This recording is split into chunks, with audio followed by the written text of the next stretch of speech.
কোরআনুল কারীমের মধ্যে আছে, শয়তানকে আল্লাহ যেদিন বিতাড়িত করে দিছে, ইবলিসকে সেজদা না দেওয়ার কারণে, সে বলছিল, আল্লাহ লা ইন আখারতানি ইলা ইয়াউমিল কিয়ামা, আপনার কসম, আপনি যদি আমারে কিয়ামত পর্যন্ত হায়াত দেন, লা আহতানিকান্না যুররিয়াতাহু ইল্লা কালিলা, অল্প কিছু লোক বাদে আমি আদমের অধিকাংশ সন্তানকেই জাহান্নামী বানিয়ে দেব,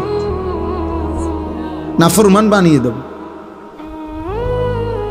ক্বাল আযহাব, আল্লাহ ইবলিসকে বলছে, যা, ঠিক আছে, বাইরো যা। ফামান তাবিআকা মিনহুম ফাইন্না জাহান্নামা জাযাউকুম জাযাআম মাওফুরা। তো শুনে নিস, কিয়ামত পর্যন্ত যত লোক তুই ইবলিসের অনুসারী হবে, আমি আল্লাহ ঘোষণা দিলাম, শতভাগ পরিপূর্ণ জাহান্নাম তোদের সকলকে দিয়ে পূর্ণ করে দেব। যা বলিস।